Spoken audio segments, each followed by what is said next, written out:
Hi hello welcome back to our channel. మన ఛానల్లో ఇది సాటర్డే వ్లాగ్ చాలా లేట్ అయిపోయింది పోస్ట్ చేయడము. ఫోర్త్ వీక్ ఆఫ్ పూజ అనమాట. పూజ కూడా ఎక్కువ ఏం షూట్ చేయలేదు, అక్కడక్కడే నా వేలనంతా షూట్ చేసేసానమాట. ఆ రోజు మార్నింగ్ బ్రేక్ఫాస్ట్ ఏం చేశానంటే ఏదో లెఫ్ట్ ఓవర్ రైస్ ఉంటే చిత్రాన్నం కలిపేసేసాను అనమాట.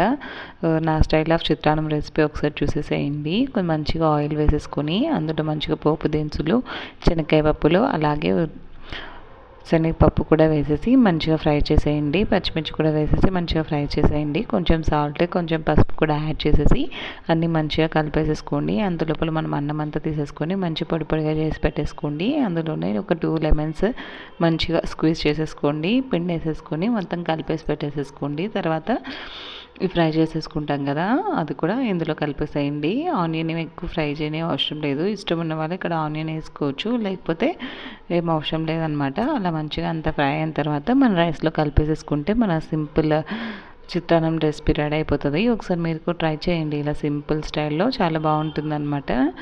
తర్వాత ఇంకా మార్నింగ్ బ్రేక్ఫాస్ట్ చేసేసాం. ఇంకా వ్లాగ్ కూడా ఏం షూట్ చేయలేదు. ఒకసారి ఇల్లు అంతా మంచిగా క్లీన్ చేసేసుకున్నాను అనమాట. ఆ రోజే క్లీన్ చేసేసుకున్నాను.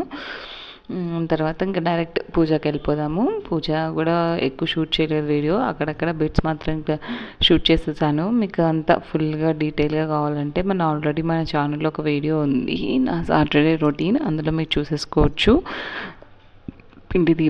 పిండి దీపాలు ఎలా చేశాను అవన్నీ కూడా అందులో పెట్టాను. ఇవాళ నేను బియ్యం పిండితో చేయలేదనమాట, గోధుమ పిండితో చేసేసాను. అదే అక్కడ చెప్తున్నాను, బియ్యం పిండితో చేయలేదు, గోధుమ పిండితో చేశాను అనమాట దీపాలు. అలా మంచిగా పూజ చేసేసుకున్నాను.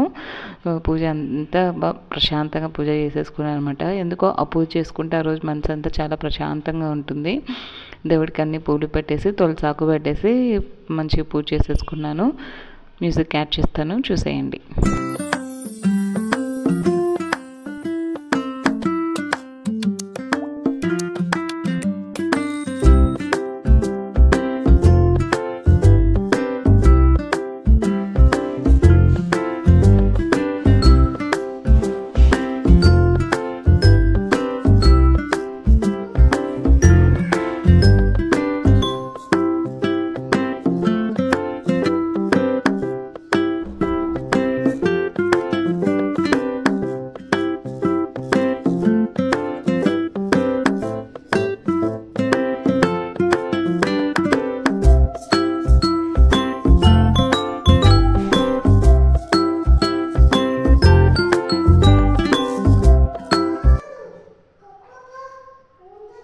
మంచిగా పూజ అంతా కంప్లీట్ చేసుకొని ఇంకా పిల్లలు నేను ఈవినింగ్ వాక్కి వెళ్ళామన్నమాట. పూజ కూడా త్వరగా చేసేసాను. ఇంకా ఆ రోజు ఈవినింగ్ వాక్కి వెళ్ళాము. ఈవినింగ్ ఇక్కడ కొంచెం ఒరిజినల్ వాయిస్ పెడతారనమాట పిల్లలు. మా పెద్దోడికి ఎన్ని డౌట్స్ వస్తాయో ఆ రోజు అన్నీ మంచిగా ఆవులు వస్తే వాటిని అన్ని చూస్తూ ఎంజాయ్ చేస్తుండ్రు అనమాట. ఇద్దరు ఎటు వెళ్తుంది బాయ్ చెప్పడము, దాన్ని పిలవడము అలా చేస్తున్నారు అనమాట. ఇక్కడ కొంచెం ఒరిజినల్ వాయిస్ అలాగే పెట్టేశాను.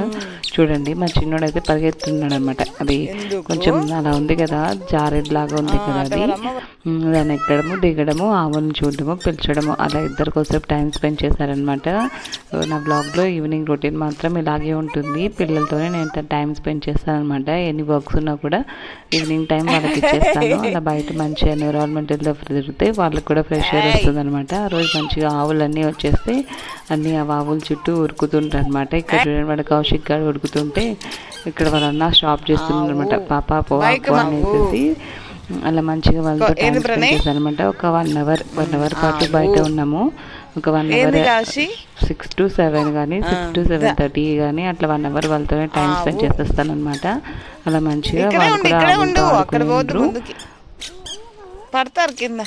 అవి గడ్డి తింటాయి చూడండి, గడ్డి తింటాయి. ఓకే, నీకెందుకు ఆకైతుంది మా దానికి కూడా? ఓకే ఓకే ఓకే ఆకైతుందంట. ఓకే తింటాను, అన్నీ తింటానే. ఏంది కాశీ? అది కాశీ అదే, అది కూడా తింటా, అవి కూడా తింటాను. అది వాళ్ళ అమ్మకారు రాయి తాగుతుంది. చిన్న దూర పిల్లలు, చిన్న దూర పిల్ల. నీదేనా? అవునా?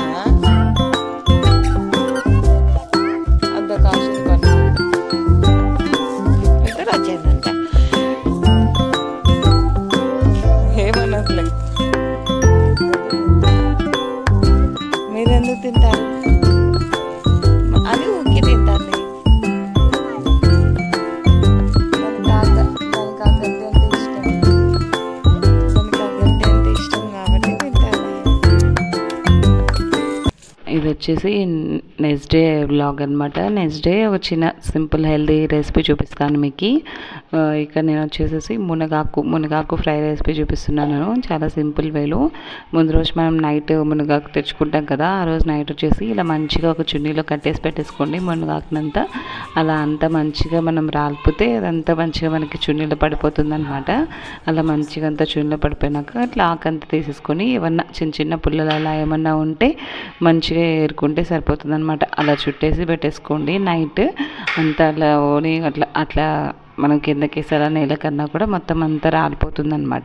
ఇది సింపుల్ టిప్. అలా మంచిగా చేసుకోకుండా ఎక్కువ టైం తీసుకోకుండా ఇలా చేసుకుంటే మనకు నెక్స్ట్ డేకి చాలా సింపుల్గా అయిపోతుంది అనమాట.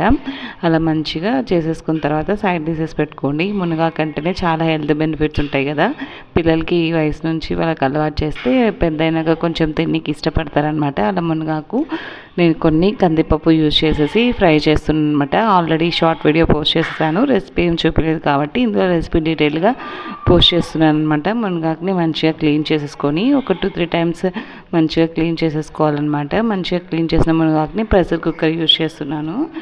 ఇంకా ప్రెషర్ కుక్కర్ యూజ్ చేస్తున్నాను అనమాట. ప్రెషర్ కుక్కర్లోనే 2 కందిపప్పు మునగాకు 2 పెట్టేస్తే ఒకేసారి ఉడికిపోతాయి కదా. మనకి కందిపప్పు ఎక్కువ మెత్తగా సాఫ్ట్గా అవడం అవసరం లేదు, జస్ట్ కొంచెం పలుకు ఉంటేనే ఈ ఫ్రైకి మనకి మంచి టేస్ట్ని ఇస్తుంది అనమాట. అలా కొంచెం మునగాకు వేసేసి ఉప్పు వేసేసి అందులోనే పైన ఈ కందిపప్పు కూడా పెట్టేసుకోవాలి. సపరేట్గా ఒక చిన్న బౌల్లో కందిపప్పు కూడా పెట్టేసుకోండి.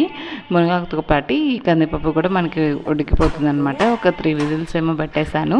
అలా మంచిగా విజిల్ పెట్టేసేసి 2 పెట్టేసేసుకోండి. ఒక 3 విజిల్స్ తర్వాత మంచిగా లిడ్ ఓపెన్ చేస్తే మనకి మునగాకుతో పాటు కందిపప్పు కూడా మంచిగా ఉడికిపోతుంది అనమాట. అవన్నీ సపరేట్ చేసేసుకోండి. మునగాకు నుంచి వాటర్ని ఒక స్ట్రైనర్ తీసుకొని అందులో వేసేసుకోండి. ఇక్కడ బ్యాల్ కూడా మంచిగా ఉడికిపోయినాయి, అది వీడియో బిట్లో చూపిస్తుంది కదా. అలా బ్యాల్ ప్రెస్ చేస్తే అలా జస్ట్ అలా మెత్తగా తొలిగితే సరిపోతుంది అనమాట. మనం ఫ్రై తినేటప్పుడు ఆ బ్యాల్ మనకు తగిలితే మంచి టేస్టీగా ఉంటుందన్నమాట.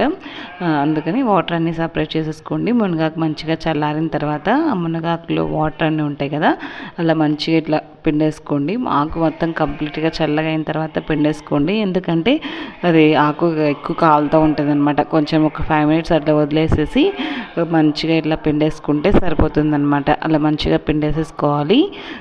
తర్వాత మనం ఫ్రై కోసం ఒక బాండి వేసుకొని కొంచెం ఆయిల్ వేసుకొని మన పోపు దినుసులు మామూలే కదా, ఆవాలు జీలకర్ర అవన్నీ వేసేసుకొని మంచిగా ఫ్రై చేసేసుకోండి. ఈ మునగాకుని కూడా అలా వాటర్ ఏం లేకుండా మనం తీసుకున్నాం కదా, మునగాకు కూడా యాడ్ చేసేసుకోండి. ఇందులో పచ్చి తెల్లవాయి యూజ్ చేయండి. బాగా మంచిగా దంచేసేసి తెల్లవాయిని యూజ్ చేస్తే మునగాకు ఫ్రైలో ఆ తెల్లవాయి టేస్ట్ మనకి మంచిగా ఉంటుందన్నమాట. అలా ఎక్కువ కొన్ని వేసుకోండి. తెల్లవాయల్ని మంచి ఫ్లేవర్ వస్తుంది అనమాట మనకి. మునగాకు ఫ్రైకి మనకి తెల్లవాయి మంచి ఫ్లేవర్ని ఇస్తుంది. అలా కొంచెం ఎక్కువ వేసేసుకోండి. ఒక 1 కానీ 2 కానీ దంచేసేసి వేసేసుకొని మంచిగా ఫ్రై చేసేసుకోండి. ఇందులో మునగాకు కోసం నేను కొన్ని శనక్కాయ పప్పులు వేయించేసుకొని పౌడర్ చేసుకున్నాను అనమాట. ఆ పొడితో పాటు కొంచెం కారం పొడి యాడ్ చేసేస్తే మనకు ఎమ్మి టేస్టీ మునగాకు ఫ్రై రెడీ అయిపోతుంది. 1 వీక్లో ఒక 2 టైమ్స్ అయినా పిల్లలకి పెట్టేలా చూసుకోండి, లేకపోతే కుదిరితే 1 టైం అయినా పెట్టేలా చూసుకోండి. మునగాకు కొంచెం చాలా హెల్త్ బెనిఫిట్స్ ఉన్నాయి కదా, విటమిన్ ఏ దగ్గర నుంచి చాలా హెల్త్ బెనిఫిట్స్ ఉన్నాయి. అందుకని ఒకసారి ట్రై చేయండి. మునగాకు ఫ్రై చాలా హెల్తీ అండ్ సింపుల్. జస్ట్ మనకి ఆకు పప్పు ఉడికితే సరిపోతుంది. మీరు పప్పు వద్దనుకుంటే హ్యాపీగా ఆకు యూస్ కూడా చేసేసుకోవచ్చు ఈ మునగాకు ఫ్రైని. ఒకసారి మీరు కూడా ట్రై చేయండి. ఇందులో నేను అదే చెప్పాను కదా, పల్లీల పౌడర్ యూజ్ చేశాను. పల్లి పౌడర్ యూజ్ చేయని వాళ్ళకి కూడా పప్పుల పొడి యూజ్ చేసేసుకోవచ్చు. ఎప్పుడైనా పప్పుల పొడి రెసిపీతో మునగాకు ఫ్రై చూపించేస్తాను మీకు. పప్పుల పొడి ఎలా తయారు చేసుకోవాలో కూడా చెప్తానమాట. ఆ రోజైతే నేను కొంచెం శనక్కాయల పొడి అలాగే కొంచెం కారం యూజ్ చేసేసాను. అంత మంచిగా కలిపేసేసుకొని సర్వ్ చేసేసుకుంటే అన్నంలోకి సంగటిలోకి అయితే మంచి కాంబినేషన్ అనమాట ఈ మునగాకు ఫ్రై. మీరు కూడా ఒకసారి ట్రై చేయండి. అలాగే వీడియో కానీ నచ్చినట్లయితే లైక్ చేసి షేర్ చేసి సబ్స్క్రైబ్ చేయండి. Thank you for watching. Bye.